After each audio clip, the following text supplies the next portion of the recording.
السلام عليكم. عايز سندوتش فشه وطحال، عايز 2 ب20 ماشي. انا هقعد هنا اهو ماشي. ماشي يا حب، شكرا. شكرا، ربنا يخليك.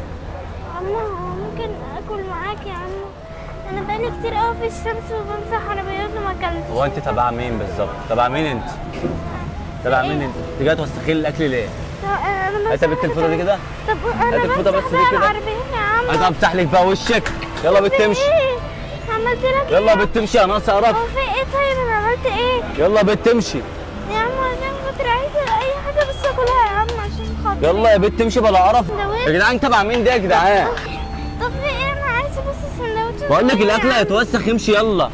هيتوسخ ليه؟ طب انا هتوسخي الاكل يا بنت، انت هتسمم. يا عم وانت بتكلمها كده ليه؟ ايه اللي بكلمك اللي بتكلم عينة يا عادي؟ عم. ما انت لو قاعد بتاكل هتتضايق. ماشي عيني. انت متعصب ليه يا عم؟ ايوه اتعصب انت، ايه ما بتفهمش؟ لا يا ماما في ايه؟ تعالى هجيب لك اللي انت عايزاه، انت زعلان ليه؟ انت لو قاعد اقعد يا عم بتاكل، خلاص. بنتي يابا ما تكلمهاش. انت لو قاعد بتاكل هتتضايق. يا عم انت ده ما تطبخ انت. ماشي يابا، روح يابا، مفيش مشكله، بس انت لو قاعد بتاكل انت هتتعصب. يا عم لو باكل هديلها تاكل معايا. طيب يا عم لو بتاكل هخليها تاكل معايا. تعالى يا عسل. خش يا عسل. انت عايز ايه يا يا ماما؟ عم انت لو قاعد مكانها هتتضايق، خلي بالك انت قاعد مكانها هتتعصب. لا احلى سندوتش. ماشي يا عم. يا عم انا مش عارف انا الناس دي.